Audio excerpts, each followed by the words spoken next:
That's right back, Charlie. Definitely.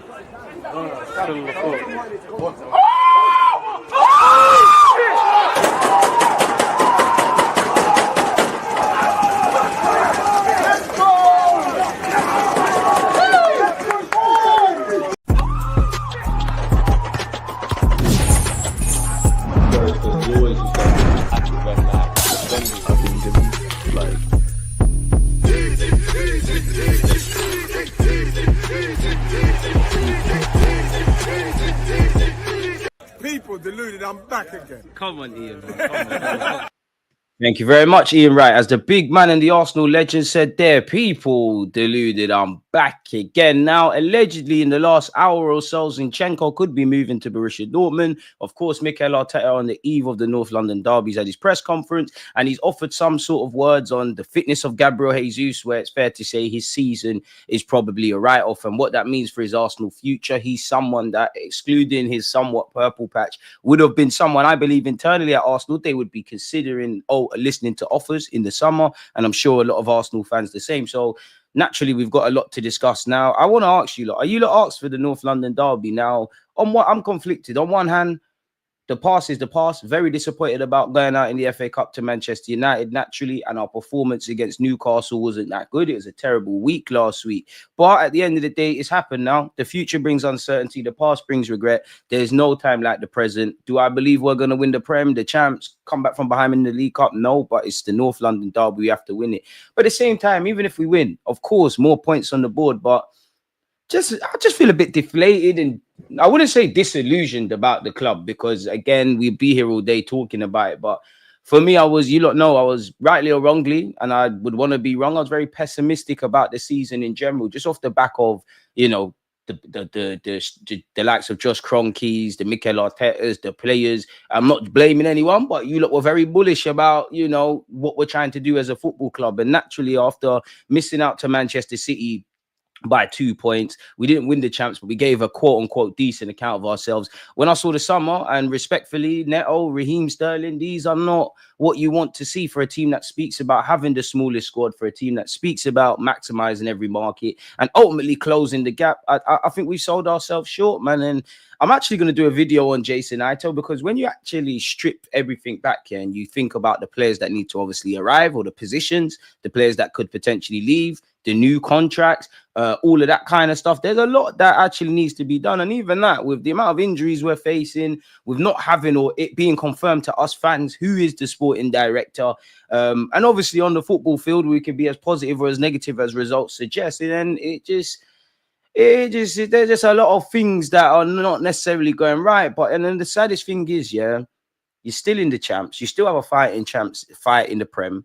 You haven't got 2 losses in 14 at the Emirates. So it's not, we have improved as a team, but ultimately it's not enough. And it's not, we haven't got over the line, and we don't appear to have the ability to get over the line, which is in May, winning trophies. If you enjoy the journey and taking part and all of that stuff, then fair play to you. But I would love this club to have something that is etched in history, which is another season, people. So yeah, it is what it is. Breaking: Arsenal will land long-term target Zubimendi at the end of the season.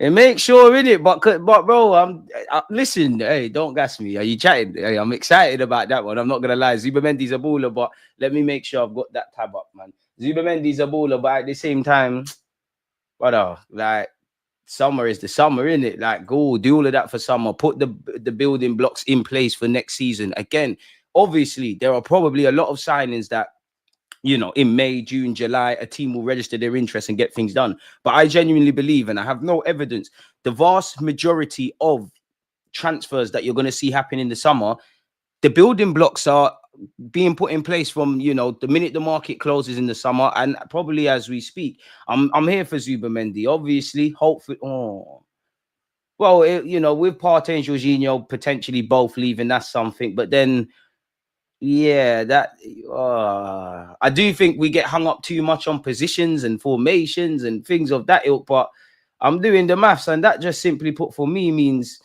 it's more of Declan Rice. It's more of Declan Rice in 8 than if you're going to get Zubimendi. Zubimendi's your 6. You're kind of younger Jorginho, in which you could argue Declan Rice has probably enjoyed his best spells at Arsenal when he's been playing with Jorginho. Boy, so Arteta remains insistent on playing Declan Rice as an 8. And even that, happy birthday, Declan Rice. The man is 26 today, I believe, man. So, yeah, big him up, man. We're going to get into that. Imagine you, man, don't beat Spurs. The meltdowns will be sensational. We know how the Arsenal fans are on the internet. For me, Marcel, of course, I don't want to keep losing. Don't want to lose to Spurs. Want to win every game like I'm sure you, who's a Liverpool fan and any football fan wants.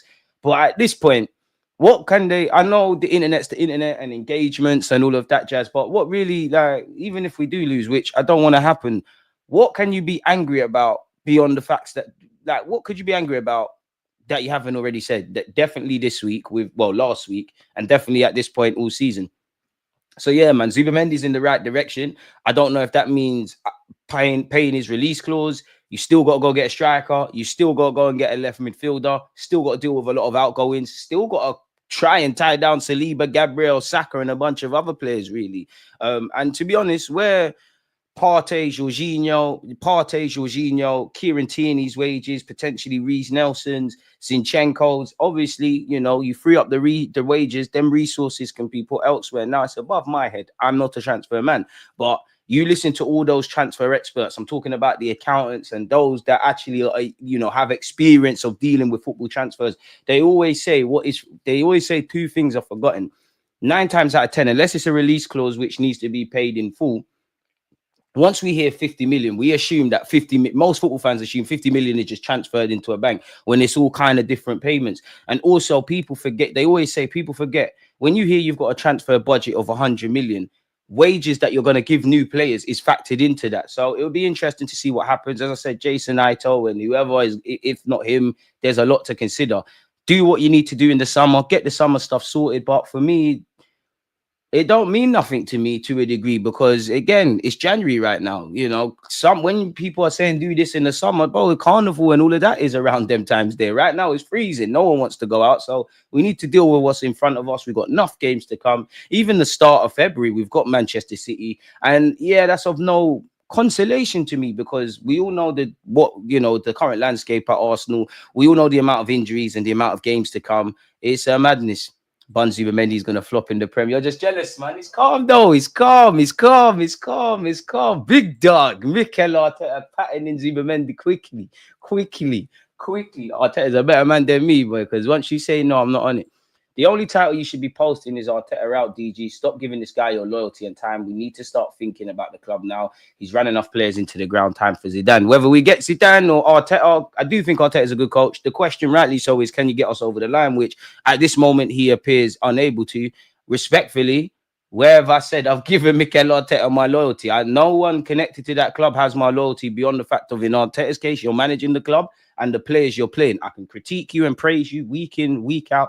And at this point, I think everybody who's a regular viewer, you know exactly how I stand on the whole landscape at Arsenal. You know, I can scream, I can shout, I can do the Mikel Arteta out stuff. It would help the channel. We'll get engagements and go viral. But I can't control anything. The man ain't going to leave unless he walks at his own accord or Mikel Arteta's employers, the Cronkies, have a change of heart. Let's be brutally honest. You know, obviously, you're not going to come out and attack your owners and say the truth. What Arteta says in confidence, for all of it, because there's a lot to blame with Arteta, but what he says in confidence with his close friends and family is very different to what he says in the media. As a naive fan who doesn't know everything, I think it's a relationship of convenience. I feel Mikel Arteta is getting a lot of experience with managing Arsenal. He's managing a massive club. He's being allowed to make mistakes, and he's not necessarily being made to pay for it. Before a ball was kicked, he got a new deal where we're trying to be a team that wins trophies. He probably knows our owners are not a club that's gonna, say, you know what, Arteta, finish as high as you can. I know we just gave you a 3-year deal. We're gonna pay you out whatever that is financially to go with whatever we're doing. You know, I understand it, like, really why people say that, but whoever said he got my loyalty and time, and to be honest, the players and the manager, they're going to have my time. I support Arsenal. I make content about Arsenal week in, week out, and they're the ones in place. So unless something changes, it is what it is. I do agree in the sense of, I do think he's ran certain players into the ground. I do think, between Mikel Arteta and those on the recruitment front, you look at the size of the squad, I do think I can't feel sorry for you lot with the backdrop of injuries. I feel sorry for the players who are missing their teammates. I definitely feel sorry for fans, but isolated to the ramifications of us not signing or signing certain difference makers or level raisers or having a bigger squad, I don't feel sorry for them. So yeah, man. A David Ornstein bomber on a loan move in the forward area, and Zinchenko, who's on 150k a week for leaving about 10 mil pounds to Dortmund on the rise. To be fair to you, though, I'm not going to cry if Zinchenko goes. The man's got 2 years left on his deal. Tomiyasu's another thing in itself. But if Tommy's fit, you're playing ahead of him. If push comes to shove, Timber's going ahead of him. Calafiori is ahead of him. You know, Kieran Tierney came on before him in the last game, even though I think he's ahead of him. You have got Kivior. Don't really rate that, but he's involved. And Lewis Skelly's announced himself. And out of all them left backs that we've seen this season, Lewis Skelly's done the man thing. So I understand he's on 150k a week. His stock is fallen. 2 years left on his deal. If the club haven't made a decision over his future, which they probably have, keep it moving. I don't know if it's the right thing to let a man go in January, because you can see the injuries. We've barely been able to name a full squad. I'm not sure. I did see Sol Campbell's Google advert. That's why we have to win tomorrow. I'm an old granddad. I don't think I'll live long enough to see us flourish. Less of that, Marcel, man. More life. You're going to live many moons, man. Less of that, man. Less of that. Young and old, we're going to live forever, man. Well, not forever, but don't say that, man. Don't say that, my guy, man. You're part of the furniture. I'll miss you, lad, man. Remain convinced our troubles will not cease while Kroenkes own the club. They have no intention of making us winners. I hear it, my guy. And for me, I don't think we're ever going to... I don't think if Arsenal were to we'd have to do the Liverpool thing, because you look at FFG, yeah, they've spent money, but Klopp was the reason that they're winning titles and doing kind of things. And right now, Onslaught, you can't credit. The only thing FFG have done well for Liverpool this season is employing Onslaught and them kind of flying. And again, I always say it, I think Marcel, because he's in the chat, and all them Liverpool fans, they probably talk about it, but mainly in the wider footballing community, because Liverpool are flying and doing what they're doing. Let's be honest, a new manager, they've sold him short. Liverpool don't have the biggest of squads. I'm sure their fans want to go and do something there. Chiesa, half-fit Chiesa signed, so they've done them dirty. We'd have to do a Liverpool thing. I don't think would indirectly, of course, the Kroenkes own the club, etc., etc. But I mean, they've been here for a while now, became total owners in 2018. Yeah, money's been available, and Mikel Arteta has kind of flunked it, which is why I don't think you can just blame everybody. But we're never going to be a club where it's never going to be an Abramovich thing. Forget the money that Abramovich spent, just the ambition. You managers that walked in at Chelsea, you knew any messing about, you're gone. We're never going to be there under the Kroenkes. We're never going to be that. It's all sustainability and all of that kind of jazz, which I'm not necessarily against a lot of it, but it just feels like we're forever getting very close and then far, man. And then when you look at what they're doing with their other clubs, yeah, you can see intangibles and certain similarities, but their other clubs, their other American sports, they're actually winning stuff. And I'm not, obviously, it doesn't matter where you're from in this world. You can love football, whether you're from Albania, Jamaica, America, England, whatever. But let's be real, NFL, NBA, them man are Americans. That's their thing. Like that's their sports. They've come to like or somewhat enjoy football. Now, Josh Kroenke, I do think you've made your face a lot more present than your dad. Then I do think, that kind of helps us. But at the same time, these men are businessmen. I don't want to be snooty or be a conspiracy theorist. But if you're Stan Kroenke and you see your son has got an interest in Arsenal, you're naturally going to tell him, for PR purposes, go and be visible, go and do interviews, go and do all of that. So it is what it is. Zubimendi joining in the summer. Everybody's joining in the summer, man. I mean, I guess I'm going to have to cut up the clips from here and, and make and upload a short of it. That's great to see Zubimendi if he is. But again, until I see medicals, until I see David Ornstein get involved in that, until I see Zubimendi come out and speak, it's not a foregone conclusion. It does make you happy. But yeah, why are we not going for Sesko? I don't know, man. I do believe, even though I don't think Sesko will move in Jan, I do think you need to try in it. Like, I do think you need to sell him a package. Obviously, apologize to him for saying you're not going to play ahead of Kai Havertz. Just pay the release clause in full. Do what needs to be done, really and truly, because something has to save our season. I don't think that's going to happen, but where we're linked with Isaac and Kudus and Cunha and Sesko and Vlahovic and this one and that one, I think of those big money or expensive purchases, that's something. Now, obviously, I'm not an accountant, but it's January. Obviously, depending off the back of what we've done in the summer, which clearly there was some austerity measures or a push by this football club to get, to try and save our resources. It's January. If you go and sign Sesko now, he's going to be in that same accounting period for, the summer, which obviously has ramifications on what we're trying to do. And you did kind of hear that in the Athletic. I don't necessarily care about that. You know, where I'm seeing a lot of, you know, we always say what players are available. I'm sure we're all looking at the transfer news. You're seeing a lot of stuff. Like you're seeing PSG sign that lad from Napoli. You don't know that I'm a big fan of Matthias Tell of Bayern Munich. Chelsea are trying to ask about that. We need to get involved in something. Yeah, you can tell me about Nico Williams until I'm blue in the face, where if you see my skin color, be all day, but it don't really mean much, man. We aren't winning anything if we sign another DM. One single player could make a difference, but it's not going to win us anything. I would be for the Zubimendi signing purely because in some part there's some long-termism in midfield.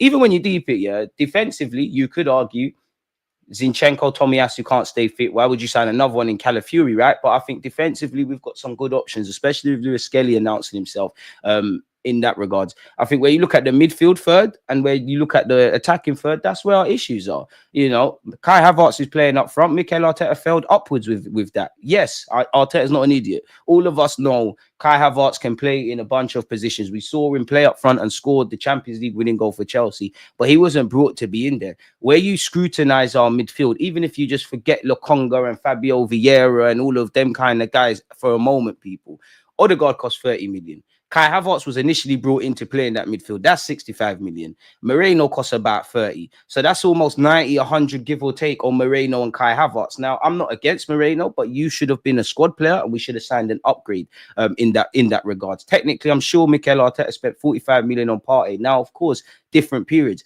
but a lot of money has been spent in that midfield before I even mentioned Declan Rice. And I do think we should have more bang for our buck and more consistencies. You know, you've got Mikel Arteta trying to make my man at 8.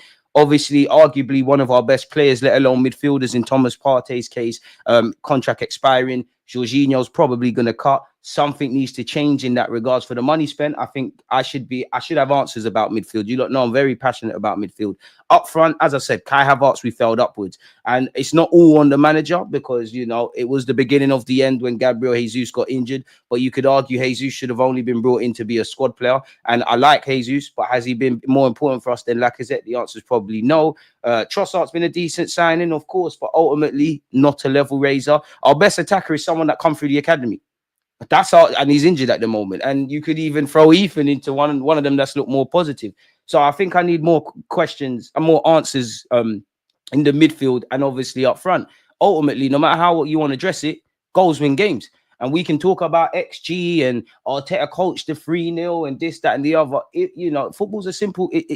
It's football is complicated, but it's also a simple game. You're creating all these chances, minimal chances, and you don't have clinical men. You're trying to win a title with a man that ain't got 20-odd goals. And this is what I'm saying. I think this would make for a good video, but we're engineering our own issues. It's all fun and games. Like, these are issues we had, maybe not so much to this extent, but these are the same issues in terms of putting the ball in the back of the net that we had last season. You look at the West Ham game at the Emirates, everybody forgets that. Aston Villa away, everyone forgets that. You know, Liverpool, even in the FA Cup, ironically, where we got dumped out, we could not put the ball in the back of the net. Now, I do think these players have more ability than they can show, but fundamentally, these are purple. Majority of them attackers are purple patch players. 5-10 games or different periods across a 38-game season, they will go and score goals, and you know, some of their stats will be a bit screwed because we'll thump up teams 5, couple games we'll win 4-5-0. And then people will waffle about we've got 90-odd goals, which there is an improvement in the last 2 years, excluding now. Goals are shared all around the squad, which is great. Which, again, if you want to be a team that gets top 4, you've got enough. But if you want to get over the line, Kai Havertz only did it for half the season. Martinelli, don't know where we're at with him scoring goals. Trossard in the last 2 seasons prior to now has shown he can get double figures for goals and assists, but he's not going to do that across a 38-game period. The less said about, you know, get better Gabriel Jesus, but the less said about Gabriel Jesus and scoring, the better as well. It's only Bukayo Saka. A lot of these issues, majority of these issues that we're facing, we knew that they were here. We knew last season. We knew in the summer. There's not a single problem at Arsenal right now that you could say you saw, you didn't know that this was a thing. You can't. Of course, there's been injuries and illness, but we know we've got a tiny squad. Once again, the start and end of last season, what did 2024, the year, what did Mikel Arteta say, people? We've got one of the smallest squads. So Mikel Arteta, recruitment staff, Cronkies, I'm neither here nor there. You're all to blame. You all have to hold licks. I always give the example. And, you know, big up to you lot. If you've still got your grandparents out here, people, cherish them. RIP mine. Well, all but one. Yeah, and you look the same, right? You see, for those of you that used to go to your grandma's house or granddad's house and you'll be there with your brothers, your sisters, your cousins, whatever have you. You're all playing, you're gallivanting, you're enjoying. Somebody breaks something. There could be 5, 6, 7, 8, 9, 10 cousins, including yourself. Somebody breaks something. Is your grandma or granddad going to ask who did what? Because if you snitch, you're going to get beat. But are they going to ask who did what? Everybody's in trouble. That's the same rhetoric for me at this football club now. I am not at London Coley. Of course, if I was a fly on the wall, I might blame certain people more. I do think Mikel Arteta, I do think you want to win, but I think you're going about it wrong. I do think the money you've had available, you haven't always got too much bang for your buck. Edu, I think there was some incompetence there. The ethos comes from the owners. I'm neither here nor there. You all tell me about collaboration. You all said you want to win titles. You all said we're not going to rest on our laurels and we want to close the fine margins and all of those buzzwords. I'm sure you tried. But to me, as an ignorant fan that's taking your word for gospel on the back of 2 promising seasons, when I see what's going on now, you're all to blame. You're all to blame. You're all to blame. I blame the Cronkies because ultimately, if you don't want to be winners, things take shape. I blame Arteta because I feel, you are a good manager. You've done the rebuild, but getting over the line, I think there's a lot of naiveties between you and Edu and whatnot. You look at the summer. Did you bring a long-term option to add to the mix of our attackers as an inside forward or a striker? No. Did we really address anything in midfield? 100% we didn't. Did we sign any players that if we named our strongest 11 are threatening for places? No. Did we improve the depth of our squad? No. These were things that plagued us last season. So if you do the same things again and again, nothing's going to change. If nothing changes, nothing changes, So if this Zubimendi thing is right and there is some logic to it and we're really trying to do that and get that done, smash the like button, please, folks. Don't forget, watch along settings tomorrow. Then fair play. But yeah, Zubimendi 100% baller, and we need plenty ballers with our team full of dual monsters. And then you look at our midfield options going forward. Maybe I'm greedy, but I wouldn't mind 2 midfielders if this Zubimendi thing is true. In addition to Zubimendi, I wouldn't mind the next one, right? But moving forward, you've got give or take. Oh, we're not going to sign 2. I'm doing the maths in my head. Give or take, Declan Rice isn't going anywhere. Moreno's just signed. Again, asterisk next to Zubimendi because it's not been confirmed. Then you're kind of scratching your head. Do you give Partey a 1-year deal or are they going to let him walk? Are they going to renew Jorginho's deal for whatever reason or are they going to let him walk? I'm not sure. But then you could throw Kai Havertz. Realistically, Arteta will always fight to get Kai in the squad. You've got him. Ethan is making a name for himself, can play all about the place, but he's there. Odegaard's the same. Lewis Skelly's doing his thing at left back, but he's a midfielder, and I would love to see him get an opportunity. At the very minimum, you need 3 signings again, if we name Arsenal's strongest 11, give or take people. For me, I think if you put a gun to my head and everybody's fit and we had to play a game to save my life with our current form, we're probably going to get smoked. But I would name David Raya, Saliba, Gabriel. Gun to my head, Timber left back, Ben White right back again. Gun to my head. But there's other give or take. You could do little things. Calafiori, Lewis Skelly can do what you're doing. For me in midfield, Martin Odegaard, Thomas Partey, and Declan Rice. Bukayo Saka's obviously on the right.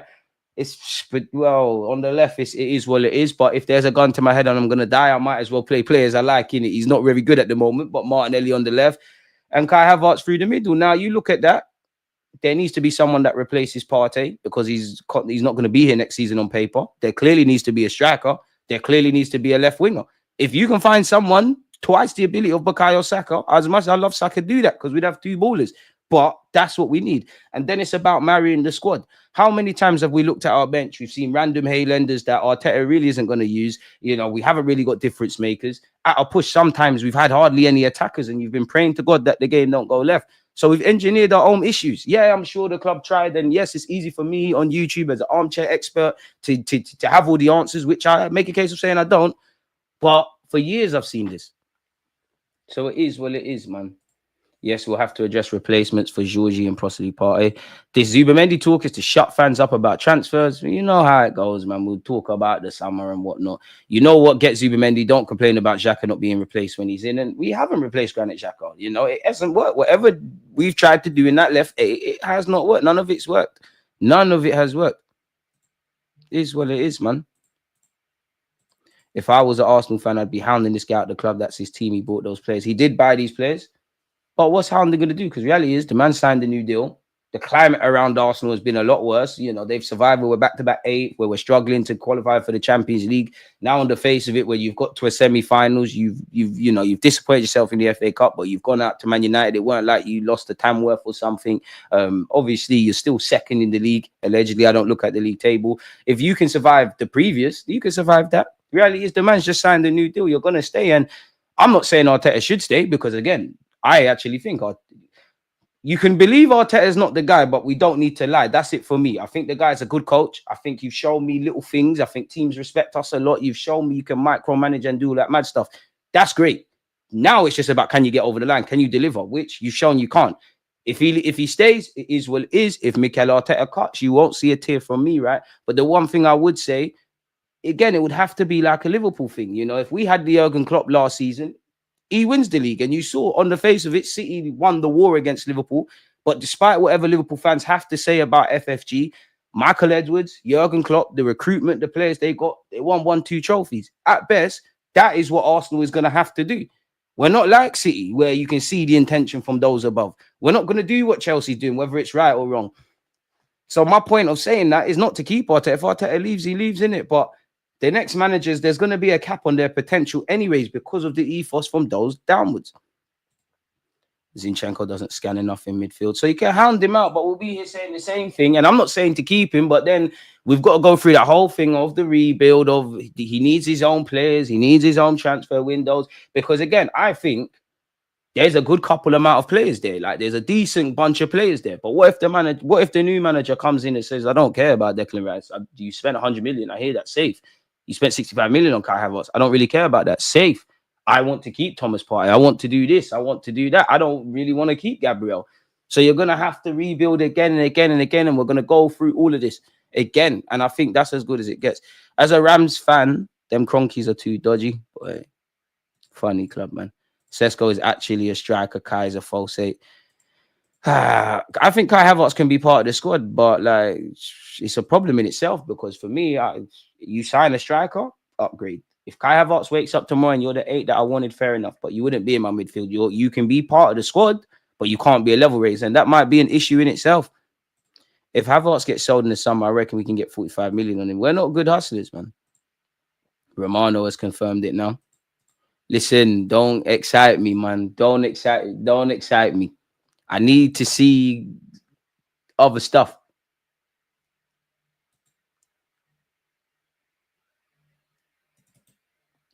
But that's dead though, man. It's not dead, but it's dead because I'm conflicted, man. I'm excited. I love to hear that stuff. Mazzolini, but at the end of the day, there's still a lot of football to be played this year, man. There's still a lot of football to be played, man. There's still a lot of football, man. Like this is not meaning much. It's not meaning much, if I'm honest with you.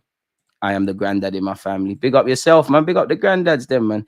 Deep down, DG knows Arteta don't have the minerals. What have I said? Like, this is what annoys me about YouTube, yeah? You don't want me to come out here, Arteta's fucking cunt, eat shit, do all of that. Like, I hear it. You want entertainment.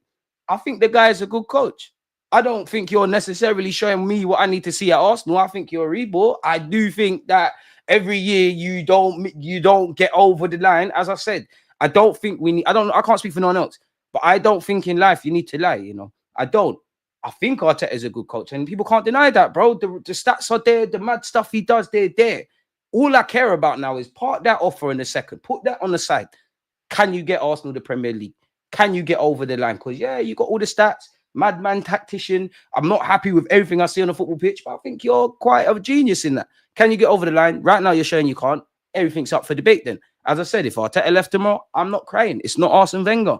If he stays, it is what it is, and you just have to hope a man learns from his mistakes. Does it frustrate me? 100%. But it is what it is, man. Like, we've been here before. It is always next season where Arsenal's concerned, man. Every year, it's next year.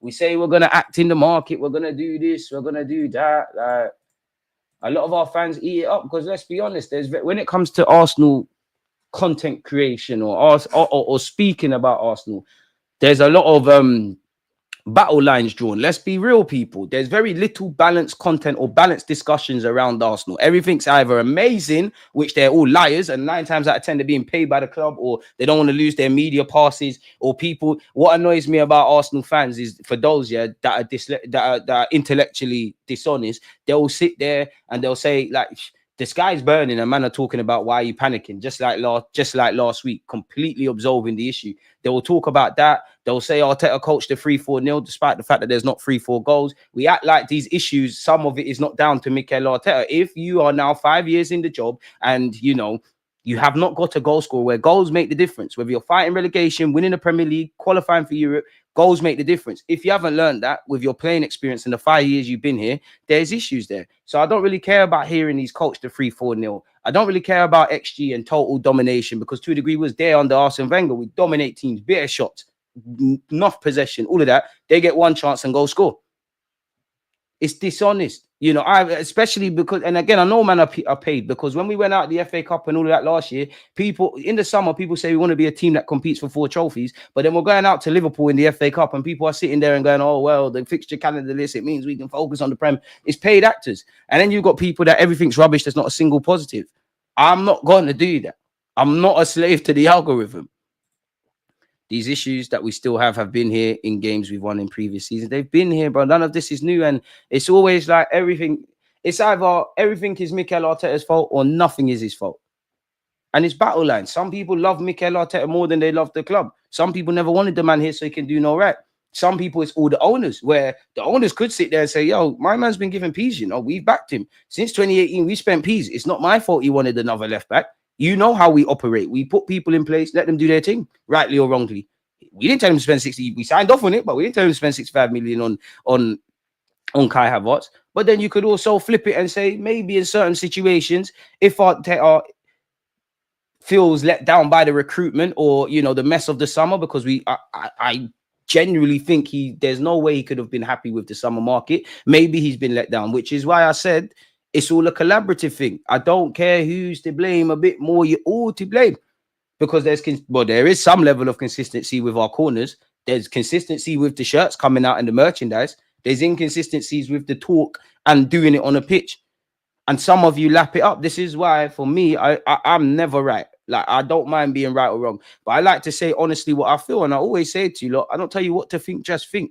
Because the majority of these people with platforms and doing whatever in the media, they start saying the same thing multiple times. People start believing it. And the beautiful thing about football is you can lie to people for 80% of the time, 90% of the time, but you can't lie to them 100% of the time. Man called him Zubimendi. The slander name starting. I like Zubimendi, man. But we'll deal with that in the summer, man. DG, happy for Zubimendi. We need bodies now, not summer. I can't lie. I'm a bit happy too, DG. I mean, it's like, appreciate that, man. Appreciate that, Wade.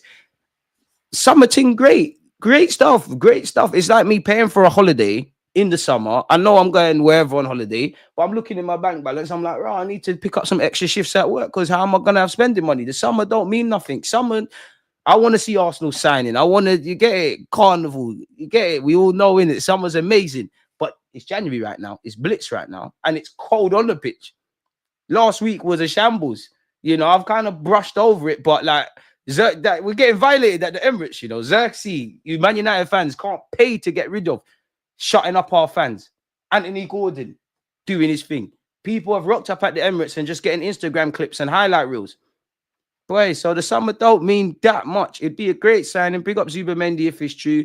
Again, until I hear people saying that they grew up watching Thierry Henry and Adams and Bergkamp and holding scarves, and I hear medicals at the very least, I don't know. And that's great. You should be doing that. Half the clubs. There's bare clubs that have probably confirmed signings for the summer. We just don't know it. Go and do that. But simultaneously, man, need to act now. The manager, you said we need to maximize every market. You said, and obviously I know you're not going to badmouth your employers, but you're saying the owners back you and they're joy to work with and all of this stuff. So I have to take your words for gospel. I have to. So yeah, man, it's just, I don't think there's ever one entity to blame. Again, I don't believe in defending the undefendable. I do think Arteta's done a lot of good stuff, but I think there's very valid reasons to persist with him if that's what you want. And I think there's reasons to cut, man, really and truly. Like, I think if somebody generally, and I'm talking for the balanced folk that can consider everything, but just say, "Oh, you know what, you're not the guy to get over the line."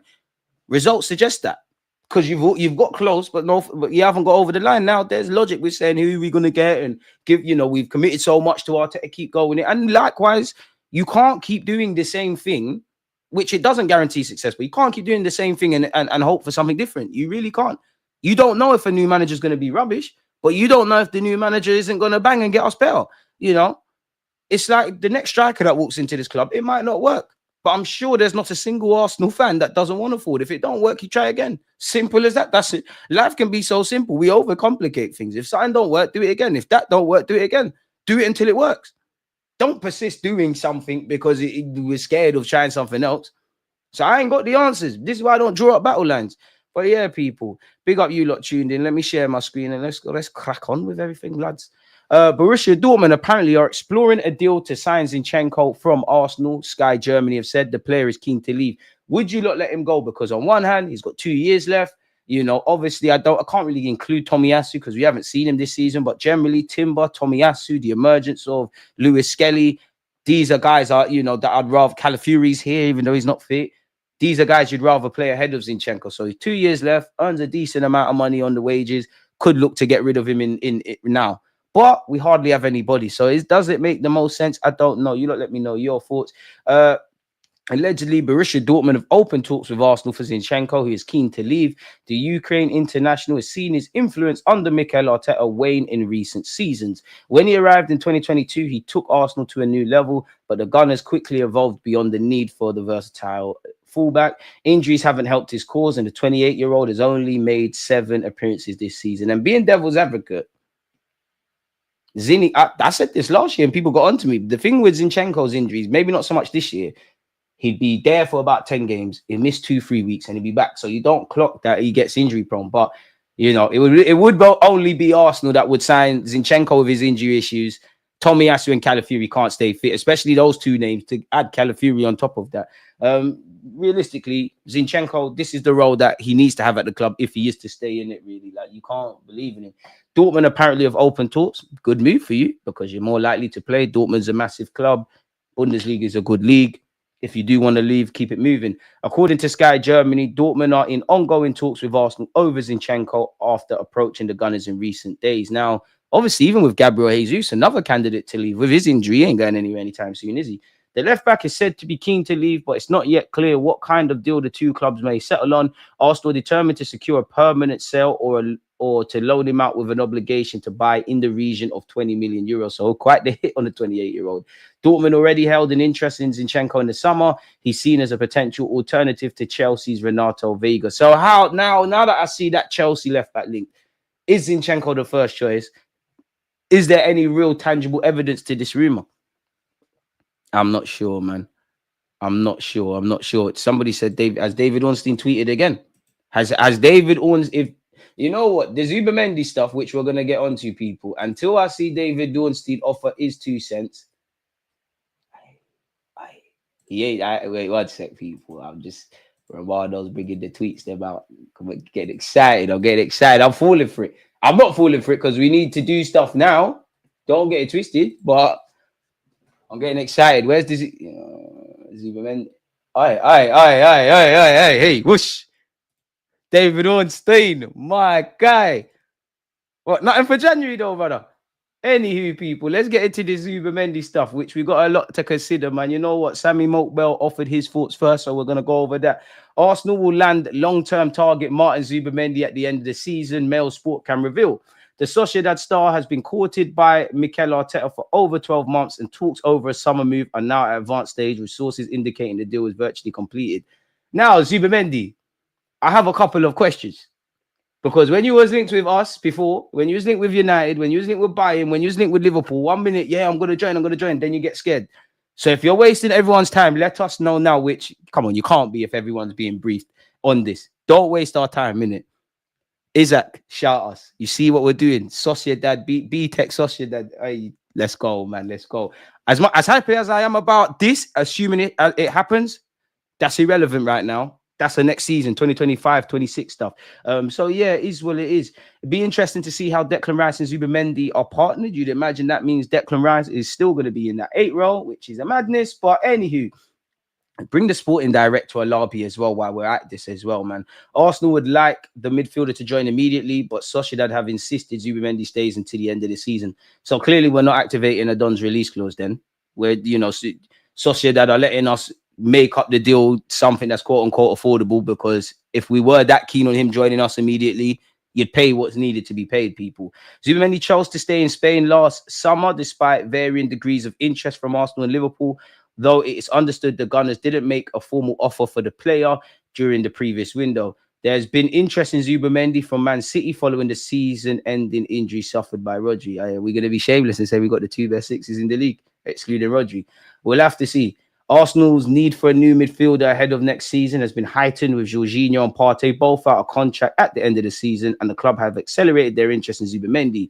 No final decision has been made regarding potential contract offers to Jorginho or Partey. Zubimendi is understood to have a 60 million euros in brackets 51 million pounds release clause, which Arsenal will formally trigger. Zubimendi is viewed as one of the leading midfield talents in the European football and is a key player for Spain.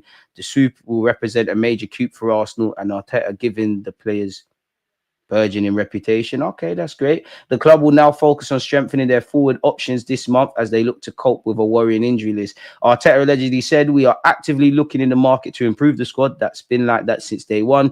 It'd be naive not to do that. It's an opportunity to improve the squad. We are looking, we are trying. Let's see what we can do." Bro, there's no time for let's see what we can do. While we're here, if we're just planning for the summer, you might as well just tee up Thingy's deal as well, man. You might as well just tee up the Sesko thing if this is the angle that we're on, people. Fabrizio Romano has said, Mikel Arteta, crucial factor for Arsenal to advance the Zubimendi deal. Arsenal manager part of the process for the club to get the green light from Zubimendi. Same as happened with Declan Rice. I mean, I'm not going to lie, Romano. There's no need to tweet that. That is, okay, a manager has a say in the players he's going to ultimately end up managing. Of course, he's going to have to be crucial. Like, you have to talk to the player, and obviously it's not your job to talk to the agent and the contract and whatnot, but it's your job to convince the player of how he's going to be seen. So that's one thing I hate about Arsenal media, because they, not necessarily Romano, people word things in a way that it just seems mad unique to Arsenal. When you break it down, bro, this is just a formality in football, surely. But once again, Zubimendi, Romano has offered his thoughts on Zubimendi and said, we're advancing in talks to signing people. Negotiations underway with player side as positive talks took place behind the scenes. That's great. But you need to agree something with Sociedad, get that done so we can keep it moving, people. And again, big up Romano. But my guy is David Ornstein. He don't talk too much. He just gets things done, man. Arsenal are pursuing a deal to sign Martin Zubimendi from Real next summer. The move for the 25-year-old has been worked on for a considerable time. And if an agreement is reached, will come a year after Liverpool failed in their own bid to sign the Spain international. Once again, Arteta has to be a keen driver of this move. We know where we're at with that. We know Liverpool were interested in him. He decided against it. And once again, people, we know Partey and Jorginho's contracts are expiring, people. And he is a Euro 2024 winner. He's been a long-term target, people, allegedly. The signing could have interesting ramifications for Declan Rice, signed with a view to playing as a number 6. He has played much of his football for Arsenal as a box-to-box 8. The arrival of Zubimendi could cement his position in a more advanced role, which is what we know. That's just confirmed. Declan Rice in the 8 is here to stay. Happy birthday to Declan Rice while we're here. Big up Zubimendi. Xabi Alonso, you want to come manage? Who said that? It wasn't me. It wasn't me. But yeah. So yeah, the Moat Bells, Romanos, Ornstein, they've all offered their thoughts on it, people. Until my man is signed, doesn't matter. Apparently, Arteta confirmed Arsenal are looking at a mid-season break now. They're out the FA Cup. We couldn't get. I think I speak for every Arsenal fan. God knows what these lot were doing in Dubai. You need to go over there now. You don't need to go immediately and get things back in order, really. Arteta also said, we're actively looking in the market to improve the squad. We're on it. Unfortunately, Gabriel Jesus' injury is not looking good. We are very worried, waiting for the final report, in which every day is going to open up something new in that regards. But fundamentally, he's out for the rest of the season. David Ornstein had his own little think column, people, where he spoke about, we know Arsenal lost the last 2 games. We know you know, the beginning of the end really was when Saka got injured. We know Odegaard's form is wobbly since he's had a kid. We know Jesus is a long-term absentee now. We all know the presence of Raheem Sterling and Neto means Premier League loans can't really happen unless there's some clever stuff there. We know Kai Havertz continues to lead the line. We hope Ethan gets back fit, and we therefore hope Martinelli and Trossard can find some form. Allegedly, people, despite permanent deals being more complicated and therefore less probable, the possibility should not be totally discounted if the value is deemed fair and achievable, or a plan for the next market can be brought forward. Arsenal's main focus, however, remains utilising the talent they already have inside the building, knowing that Arteta's squad can deliver far more than recent results have shown. Again, we all know the areas we need to improve on. The depth is shocking at this football club for a team that wants to win 4 trophies or at least compete in the 2 major ones. Apparently, Gabriel Jesus and Kai Havertz have 52 goals in 174 combined matches, which tells you kind of everything. We've been speaking about the 6, where it's come out since we've been online about the Zubimendi stuff. This is interestingly said, right centre-back could be a potential area as well, because if anything happens to Saliba, we're in issues, people, and we're probably more. I mean, you have got Ben White, you have got Timber. You can at a push put Declan Rice centre back. Don't want to see it, but we're probably more well stocked on the left hand side than on the right hand side, people. So yeah, Marmoush is still drawing interest from every club apart from us. We'd all love him. Jesus once again got injured. Marquinhos departed on loan. Which surely, listen, Marquinhos can't help us, but just on the fact that he's a body and we can hardly name several bodies, surely him, probably not. But surely him going out on loan must mean something's going on in the market. I don't know, people. Over 100 million was spent by Arsenal in the summer of 2024. We know that. What else is there? Same old, man. If Arsenal are to strengthen, it's most likely to be in the attacking third. Either they can try, and expedite a deal, I think that means, for a long-term target such as Benjamin Sesko or Nico Williams. We've been here before, but we know the P's. Arsenal have always felt it would be difficult to acquire a player of the appropriate level in January. And apparently Tierney still held talks with Celtic over a potential deal over there. John Cross said Arsenal have scope to spend under PSR in Jan and also in the summer, but they're not keen to do a panic buy. Jan deals are notoriously difficult, but if they were able to bring forward one of the summer targets, that would appeal and also give the squad a lift. You reckon? Arteta said, big up Tom as well for doing, the interviewing thing with Arteta. My answer remains the same. We are actively looking in the market to improve the squad. We're trying. No more looking and trying. Fundamentally, it doesn't take a genius to work this out. So you lot can sit there and say, Arteta coached the 3-4-0. Arteta did this. We've had so many shots. We need a bit of luck for the ball to go in. Yeah, we do. All of this is kind of valid. But if you don't have gunmen up front and there's opportunities to score goals, we've engineered that whole mess. We clearly need a striker. Some of you are sitting there saying, oh, we got Kai Havertz. We don't need a forward. Chatting. There's no one on the market chatting. Kai, you're part of the squad. There's an upgrade to be had there. Arsenal have attempted 49 shots across their last 2 games. They've scored just 1. Now, the existing options can do a lot better because I just feel there's some psychological issues as well. But we said this last season. Can you be surprised we're seeing it again? For me, no. Mikel Arteta spoke on the abuse Kai was exposed to, in which critique a man's opinion. We're not here for the abuse, and definitely where his pregnant wife, you know how these social media clowns are. It's incredible. Honestly, we have to really do something about it because accepting this, I think, has terrible consequences. It's so cynical, so dependent to an action. 27th of December at home, we win 1-0. Kai scores a goal. The whole stadium is singing Waka Waka. Guys, what is the perspective? Everyone is responsible for the narrative. That is a serious, really serious matter. It affects him. It affects me. I think most human beings can criticize Kai on the field, can ask questions of the gaffer. It's just these pussyholes that are abusing and taking it too far. I'm not a fan of scapegoating anybody, whether I rate them or not. And I think everybody here is the same, people. Arteta said he's very worried about the injury for Jesus, as we know. He said, we know more now and it's not looking good at all. We need to review one more specialist and we'll probably know more this afternoon. I don't want to confirm anything until we have the final report this afternoon. We were very worried after the game. We are very worried now. When does Arteta say that? And we all knew, we could see it's peak for Gabriel Jesus, unfortunately, man. It really is. Again, he's played quite coy. He said, let's wait on the test. He then said on potential other players being available in the North London derby, we've got 1 training session. He sounded a bit more upbeat on Calafiori, people. And he keeps talking about we've been playing every 3 days, which yourself and those above you knew in the market. I mean, in the summer, this is the landscape we'd be in. On if Jesus' injury changes transfer plans, it would be naive not to do that, because it's always an opportunity to evolve the team and improve the squad, especially with the circumstances. So yes, we are looking, we are trying. Let's see what we're able to do. On transfers not being in our hands, when you recruit a player, there are three parties and you have to agree to that. We have our limitations like any other club, so we'll see what we can do. We plan our squad. Well, you planned it, then you lot got to hold this.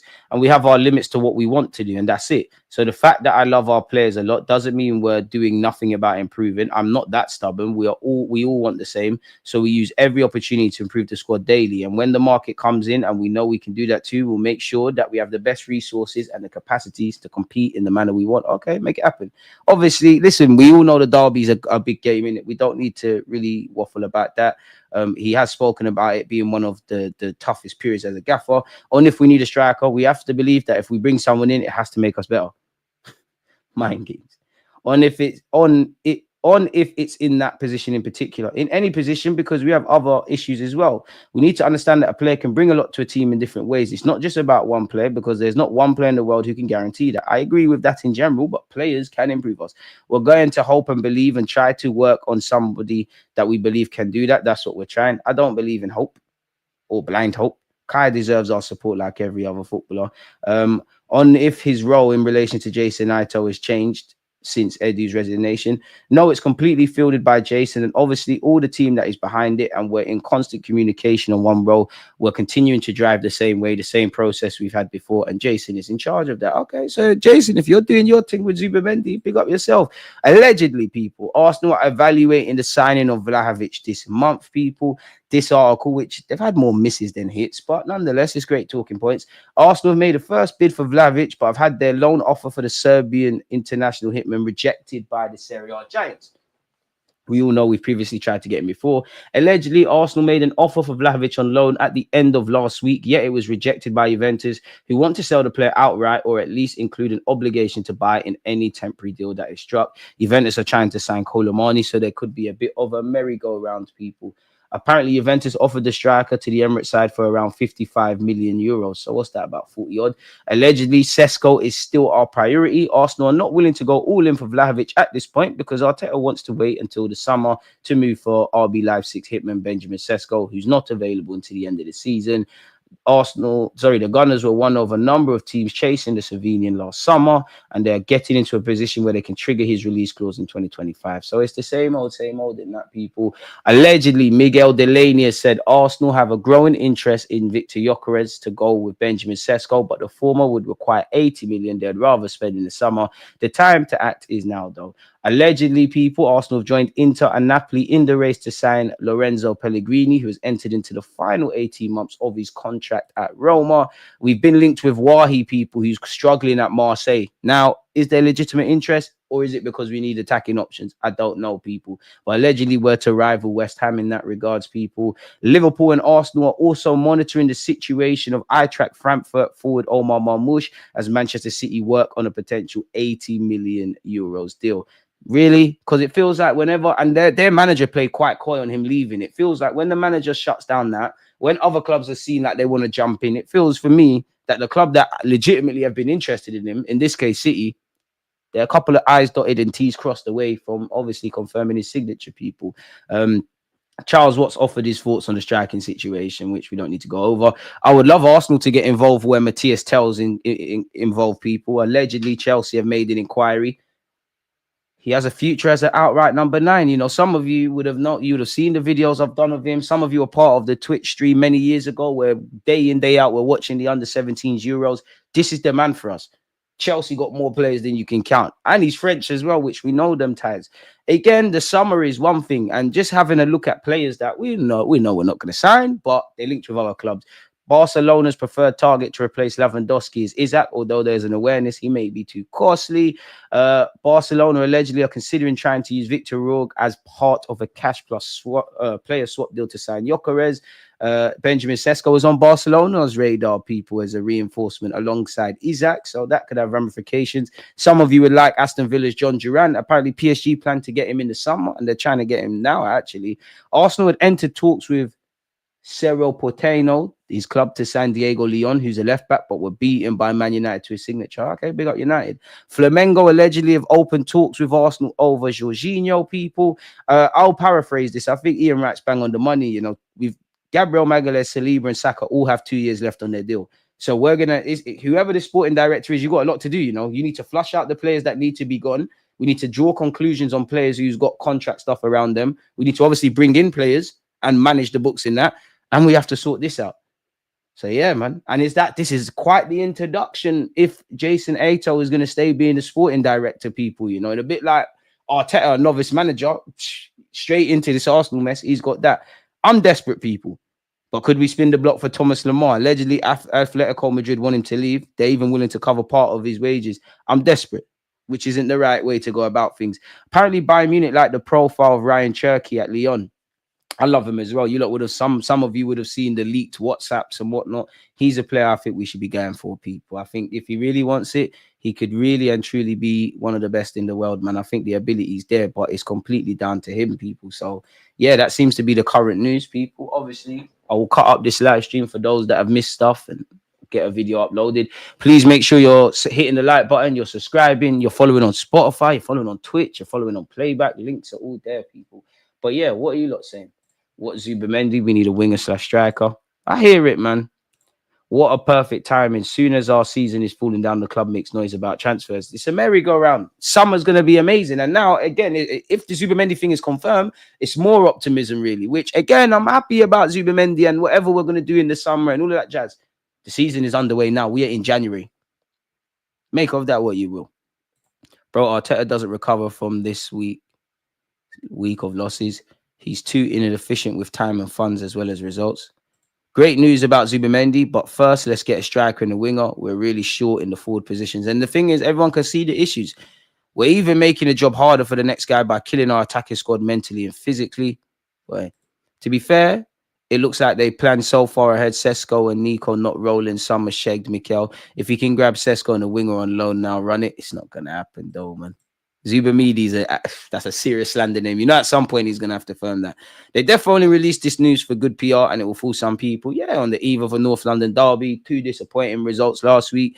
Battle lines are being drawn. Mikel Arteta in, out. Money's been spent. No, it's not all his fault. Edu shagged him. The Cronkies this. It's everybody but Arteta's fault. Even when we win, it's all Arteta. But when we lose, it's all the players. He's coached this. The players haven't done that. The Cronkies this, Edu that. Where nobody is playing in that football club. No one's playing at the Emirates or away from home. Nobody's in the squad if it isn't on Arteta. Bearing in mind, he's the manager now. You're not the head coach. Your influence has been growing. You've got a new deal. You're the manager. Half the signings we see when it was, and I'm not complaining about David Raya. I'm not complaining about Calafiori. I am complaining about Kai Havertz, even though I don't think it's your fault. The one consistency with them players there, whether it was needed or not, or in hindsight was the right thing, when you go on the very athletic and the David Ornstein and they're doing all them articles and those that clearly got links in the club, they all sit there and say, the whole club or the people that make decisions, not everybody universally agreed with that. Mikel Arteta was the one that pushed. With great power comes great responsibility. Links, offers, and negotiations are not guarantees.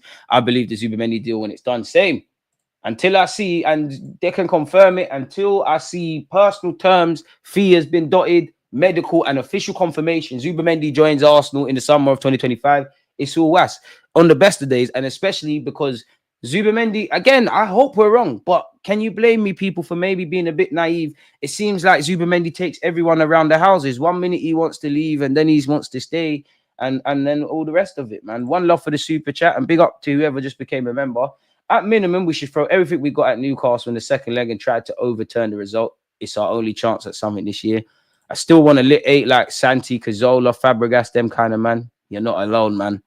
Big up yourself, my guy Els. Shout out to you. I hope you're doing well and safe, man. And I hope everybody is, man. It's a pleasure to be here across YouTube and Twitch, day in, day out, week in, week out. I was going to do a Liverpool Nottingham Forest watch along, but I don't think you lot give a monkeys about my watch alongs that are not necessarily Arsenal, man. But anyways, we're short on attackers. Why not change formation to suit or surplus of midfielders if we don't sign an attacker? And that is something, you know, it's Arteta's job to find internal solutions, but he seems quite rightly or wrongly, this is what he wants to do. Like, it's only when our backs have been against the wall a couple of times this season, you've actually just seen a left back just play as a left back. I don't mind, you know, We can't work it from the left, work it down the right, being a bit patient. I don't mind this inverted fullback stuff. But you see, when it goes left, it's like we're still doing the same things, win, lose or draw, whatever. And we're surprised that there's no changes. And for me, I think the tempo of how we play needs to go up. I think a lot of that is down to the players psychologically, but also the gaffer, because everything, rightly or wrongly, is a reflection of the gaffer. Stop getting excited. Some BS is around the corner. Exactly, man. Again, big up Zubimendi if that's happening. That's definitely positive. But right now, North London derby, just lost to Newcastle and Man United. In fact, we not even just North London derby. Unai Emery's men are visiting. You think you can do this play thing against Aston Villa? You're in serious problems. And we're still battling a congested fixture calendar list. And when we get to the end of this month, who have we got at the 2nd of February? Manchester City, where Pep Guardiola's just left his wife of 30 years. He's going to be a villain. He's in villain mode now. He's in villain mode. And we ain't got a sporting director. Boy, crazy. Dortmund, Zinni is perfect for Dortmund. Let him go on over there, man. Liverpool fans on Twitter are peed. Football fans on social media are quite special. Outside shout, but what does everyone think of Liam Delap? I like him, also like Tel, but looks like he's heading to Chelsea. At this point, I'm not against Ferguson and Liam Delap and these guys. Of course, you know, we all sell ourselves dreams. Isaac would be the one for me. Not against Sesko. Not against Delap. Just get a striker come the summer. Listen, no one would be more happy than me on this internet if we get, ideally, a winger and a striker, or either or, probably more of an inside forward. But between now and the 2025-26 season, we can't be rolling in August. We can't be rolling in talking about squad depth, talking about not feeling bullish about who's playing up front, not having a real option on that left-hand side. I want the best of both worlds. I'd love Martinelli, Trossard to find their goal-scoring boots. I'd love Gabriel Jesus to look like he is in the first 6 months at this club. I'd love Havertz to get back to that form of the second half of last season, while simultaneously having upgrades on that left and right. There's too many unanswered questions, and we do have this element, in my opinion, as a football club, of just making the difficult almost impossible. Like, it's already difficult, but we just make it more difficult. I would not be against Joe Bellingham, but our club don't strike me as a club that's going to sign Zubimendi, do all the other things we need to do, find a little 20 million to spare, get Bellingham, whether you're going to loan him out or whatever, because there's talent everywhere, man. Like, the championships add little gems out there. Like Bowen, I'm not saying these are the guys and it would have changed our fortunes, but Bowen, Eze, Elise, Joe Bellingham and Chris Rigg when the time comes, there's little smart additions, if you know where to look and how to look, that can do all right for this football club or anyone. Pep looks like, yeah, he's divorced. Pep has now divorced twice, one with Arteta and now one with his wife. That's long. Jesus, Tommy, Zinni need to go for me. I think some are more likely to push to leave than others, but I would say and I know we're not going to see 10 players leave and bring 10 players in, but there's a lot of candidates. Naturally, you have to be open to offers on Gabriel Jesus. Gabriel Jesus' injury means that's not a thing now, really, in my opinion. I hope for his sake, forget selling him and playing for Arsenal. He's had a madness with his ACL and then he bust his other one just when he was starting to look not decent, but he's starting to play football again and look a bit better. Now he's got to do that journey again. So Gabriel Jesus, it's a non-story. Tomiyasu, I love the guy, but purely due to availability. If there was someone that's levels with Tomiyasu and can kind of do what he does on the market, I'm open. Whether we can find buyers is another thing, but that's another one. Trossard, I wouldn't say I'm open to selling you. You're more of a, if you get an offer, you can't refuse. But we hear he's rejected a contract and he's contracted until 2026. If you get a decent offer from Saudi and he's down for it, there might not be an opportunity to make that again. Obviously, we've been speaking about Zinchenko. That's another one. Neto and Sterling won't be here. A decision, if it hasn't been made over Thomas Partey and Jorginho, probably more so because of Partey's wages, needs to be made. Who else is there? And obviously everybody else. But yeah, you're going to commit 50, 60 odd for Zubimendi. You're going to need to find it. Well, if it's as cheap as Sesko, which is around 50, or your intention is to try and get Isaac for over 100 million, you're going to need to find the resources for that. You need to find some sort of winger.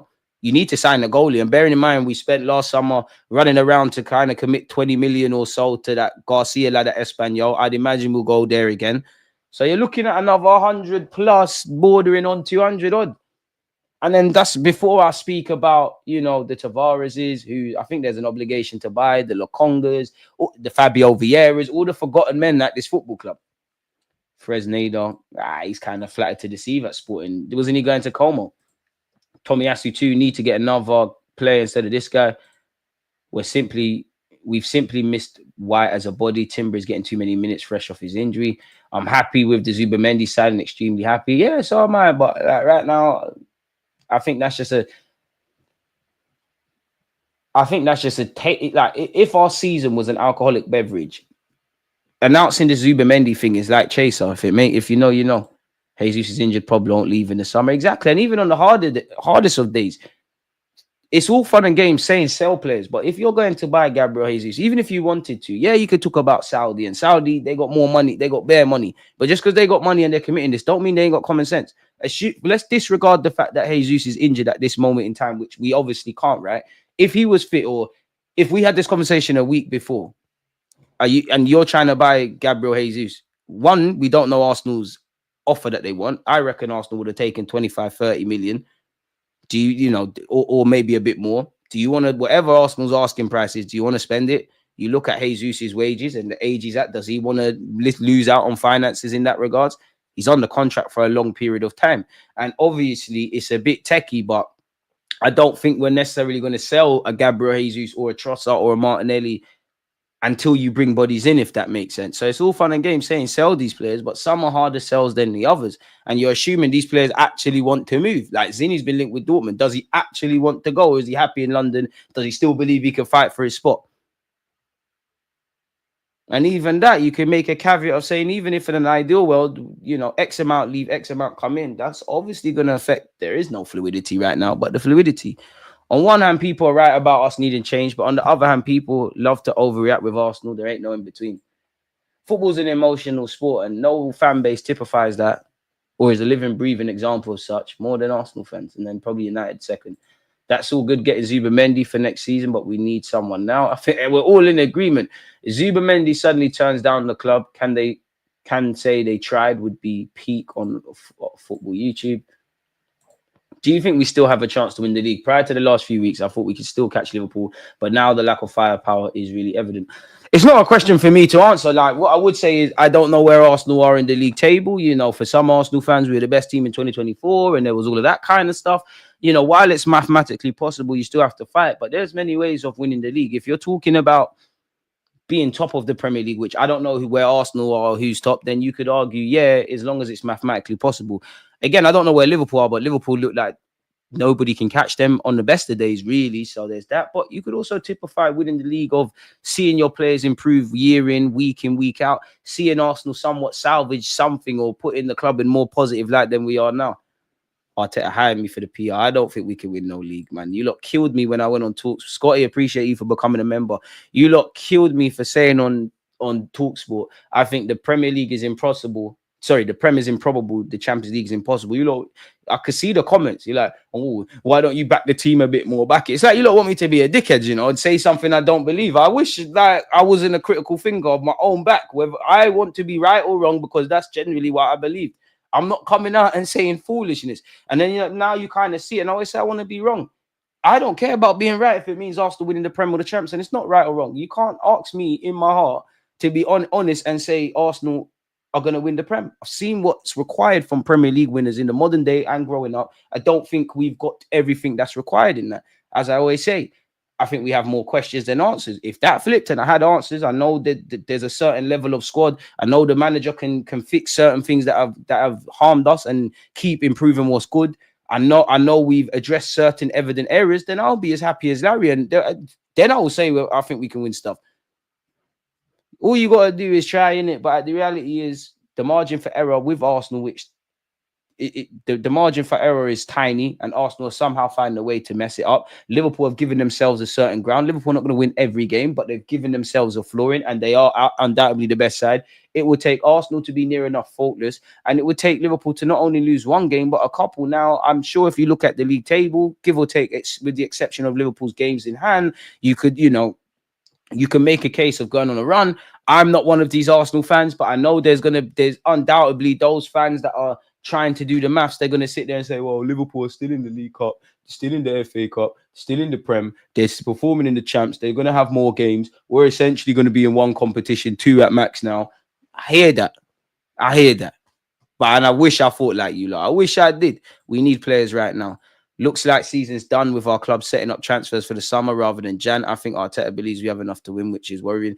On one hand, I refuse to believe Arteta ended that transfer market and believe that this was enough. But on the other hand, you have to hold that because everybody's in this squad. These big money purchases, everything you see is a reflection of yourself as well as everybody else. So you can't complain. Not that there's been many managers, but post Arsene Wenger, you've had the most stability and the most leeway. I'm not even saying we should have kept Emery. I don't believe we should. But Emery was a head coach. You're the manager. Emery wanted Partey. He got Torreira. You wanted Partey. You got Partey. You wanted 65 million on Kai Havertz, where not everybody was with it. You got that. You got a new deal before a ball was kicked. So you got to hold that. When you do well, you get praise. When you look shaky, you get issues. Mods pattern up. What does that mean? Mods, come on, let's make sure we're doing what we need to do.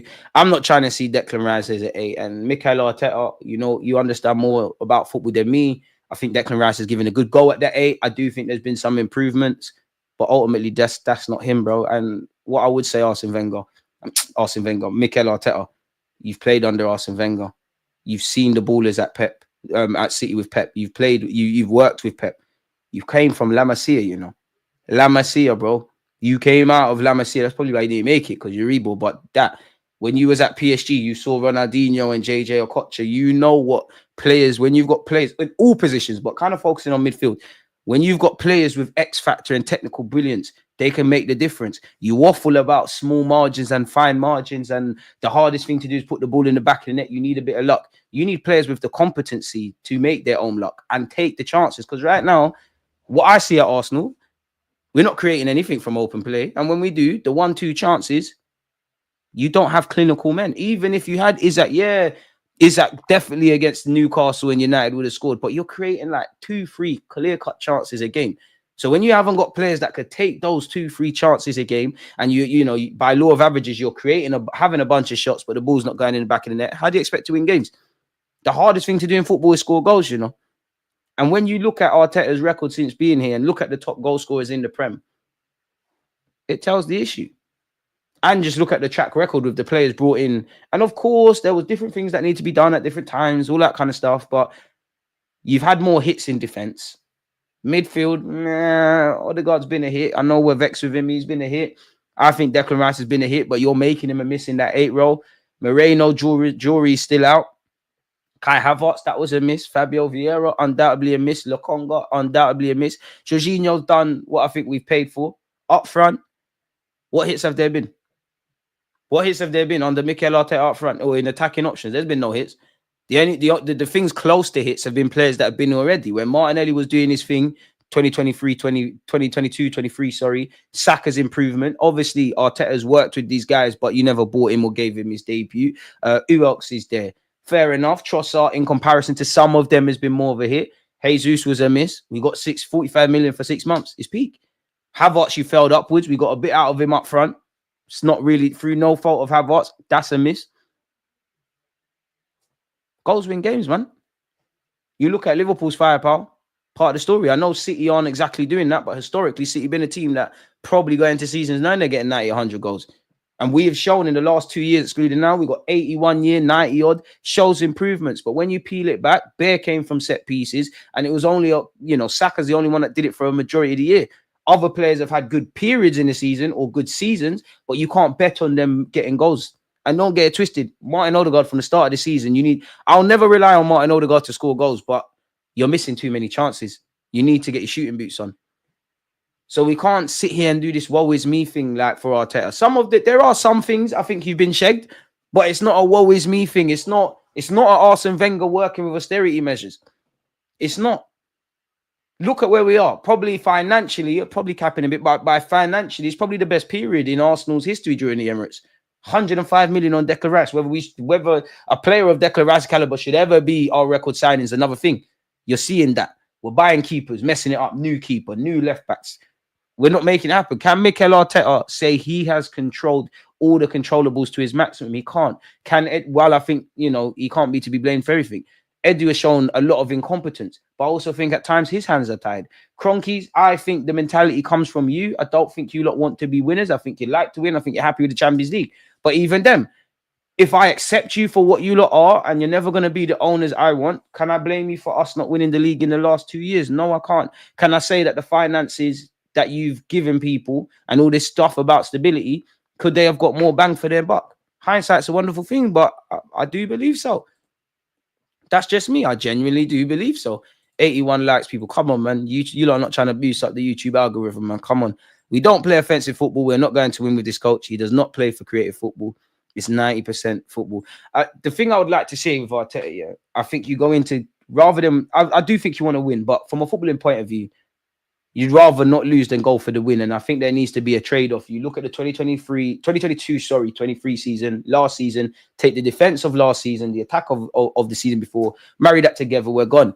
As I said, I don't mind inverted fullbacks. I don't mind left and right. I'm not saying you need to go gun-ho from minute 0 to 90. But when the opportunity permits, or we face ourselves with backs against the wall, we just keep doing the same things. Maybe a bit of that is on the players, but we keep doing the same things.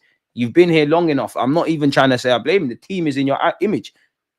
Everybody knows that. Every Arsenal's an open book. We know what the right-hand side, the left-hand side, the low blocks, the set pieces. This is all in your image. Big up to you for what you've got us in that regard. But now it's about getting over the line. We didn't buy enough attackers under Arteta. On one hand, some seasons the priorities were in other realms. But I do think the last 2 seasons, including now, evidently you need a striker. Evidently. For the first time, I'm worried about Spurs. How have we fallen? I'm quite indifferent. I'm still, if I'm honest, I'm still licking my wounds from the Newcastle game, let alone Man United.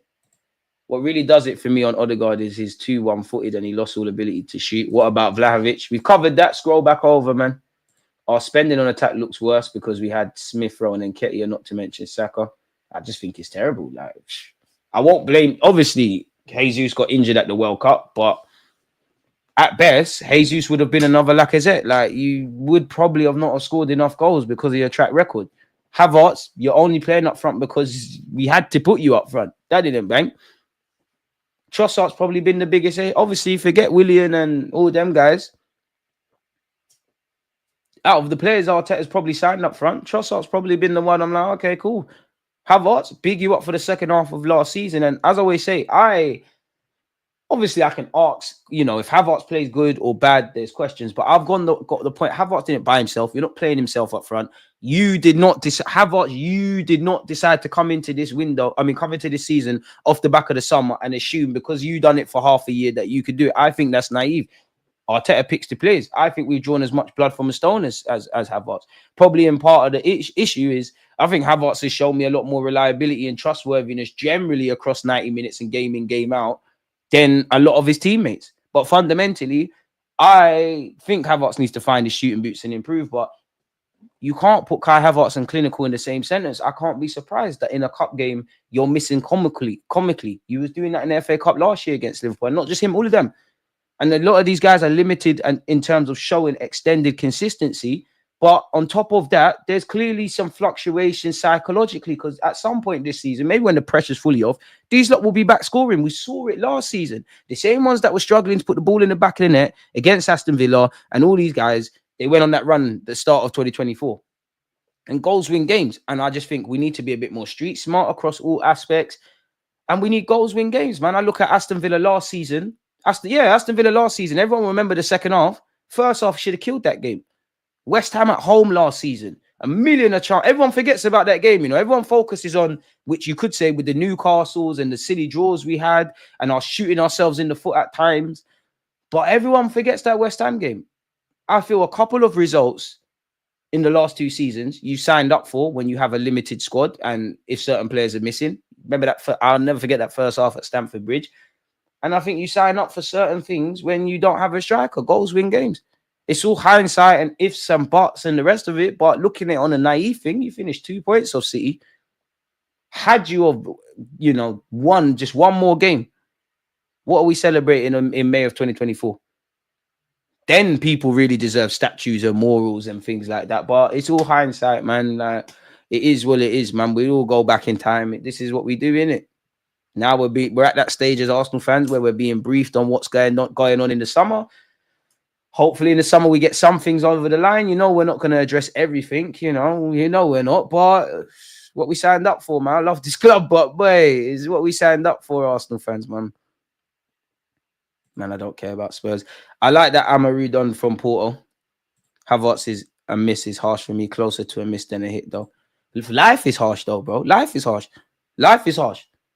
I remember being called a glory hunter for supporting Arsenal Football Club. There's some Arsenal fans that have never seen us do anything. This is the best 3 years they've seen. Like what? How long we been at the Emirates? Like 20 years now? There's someone that's never seen the good times. So on one hand, maybe for younger fans, I can't blame it. And even older fans, man, because younger fans think Arteta is the best thing since sliced bread. A lot of older fans are harsh, but there's also older fans that say, oh, remember we was 8th.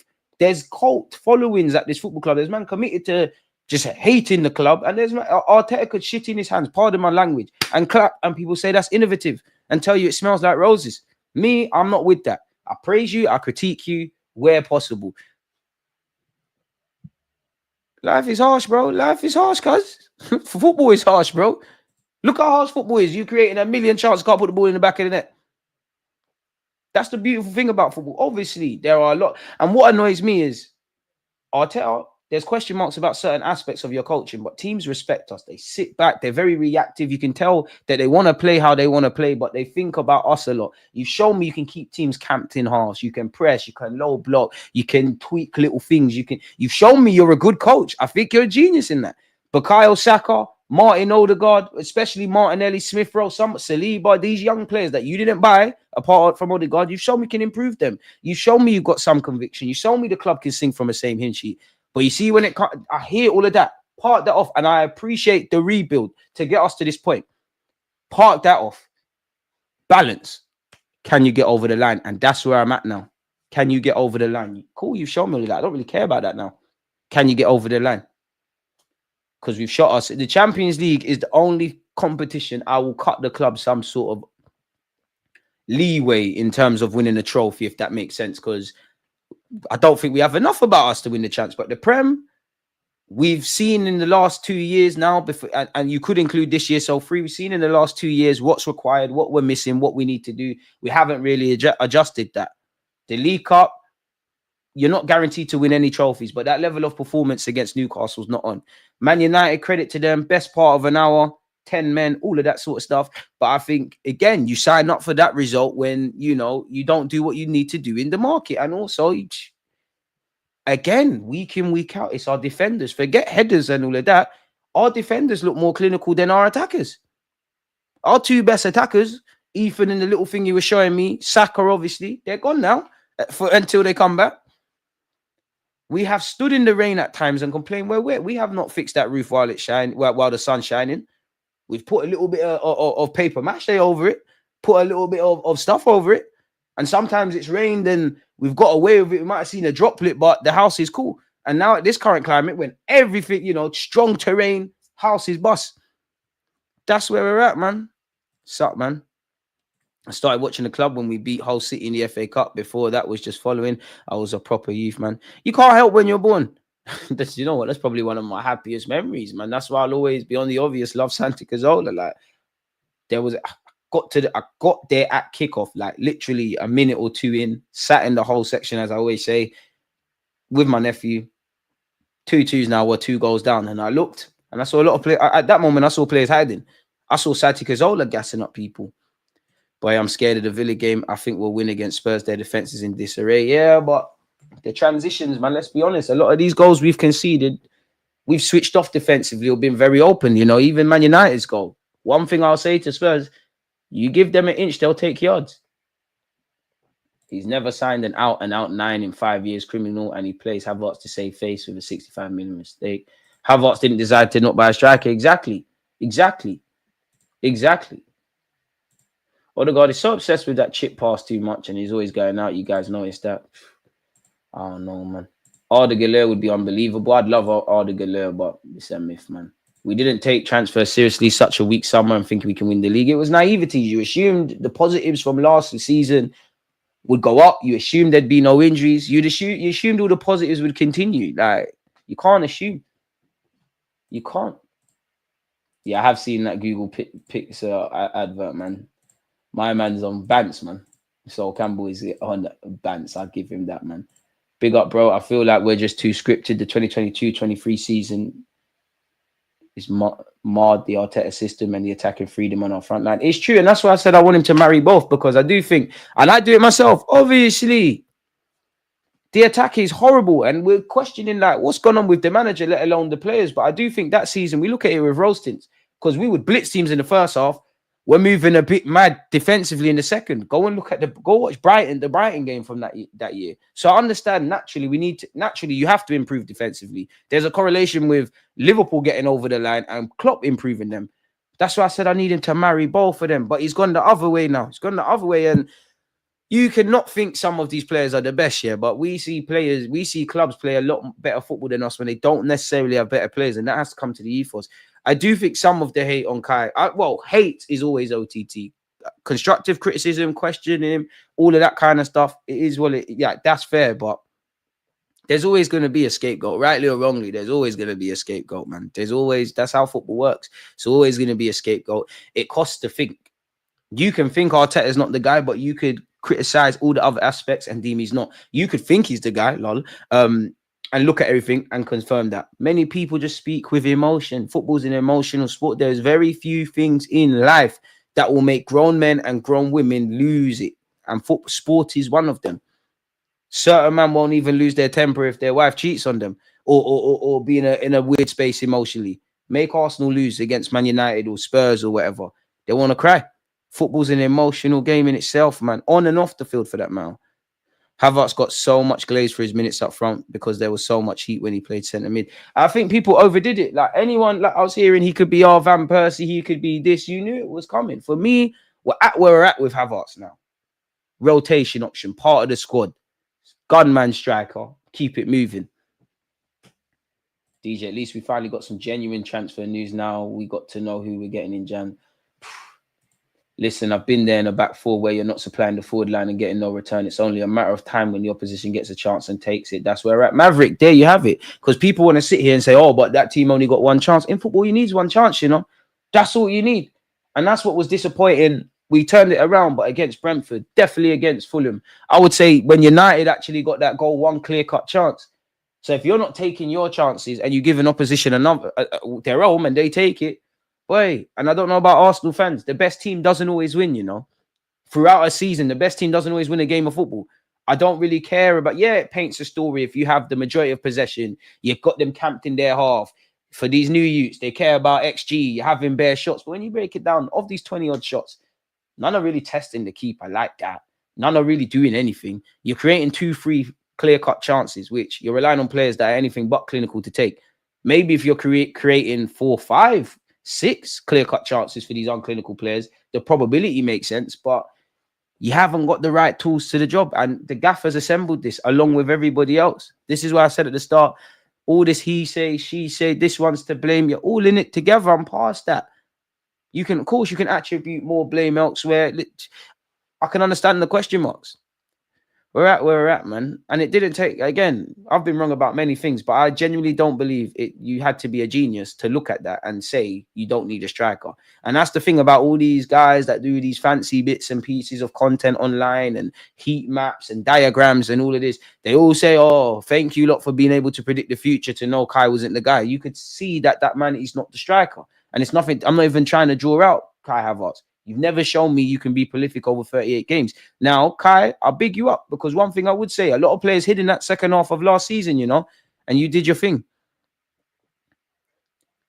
Chances weren't taken. The defense isn't going to lock out everyone in such a moneyed up league. And it can't be. Sometimes the attackers are going to be shit and in a game and the defense has to bail them out. Sometimes the defense might be shit and the attackers bail them out. But 9 times out of 10, it's our defenders that have been getting us out of trouble. And not only just defending, like you said, it's unsustainable to keep everybody quiet every week. It's generally the last couple of games, it's been our attackers that you feel are more likely to score. Forget the set pieces because we've gone missing in that regard. Wait, we'll swap you any of your players for Nketiah and Holding. Big up yourself, Kevin. Nah, you're good, man. Eddie, you know what it is for Eddie? I wanted him to work for him, but you could see it wasn't because he started life literally first half of the season. He started life well and he's reverted back to type.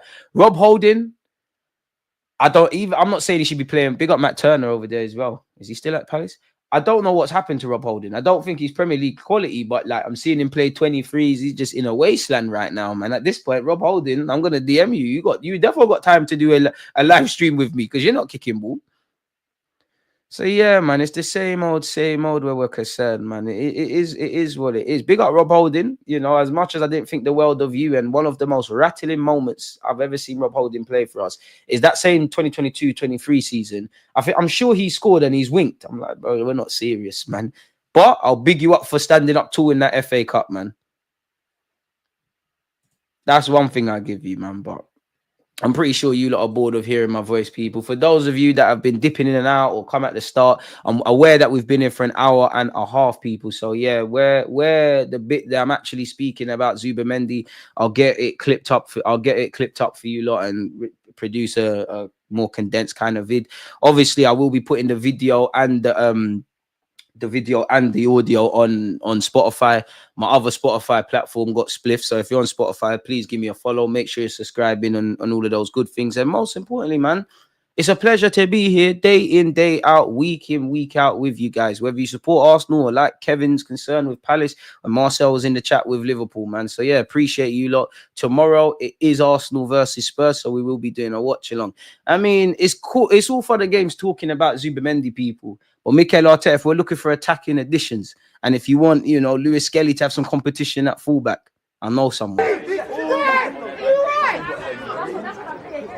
Against this right back, Charlie, definitely.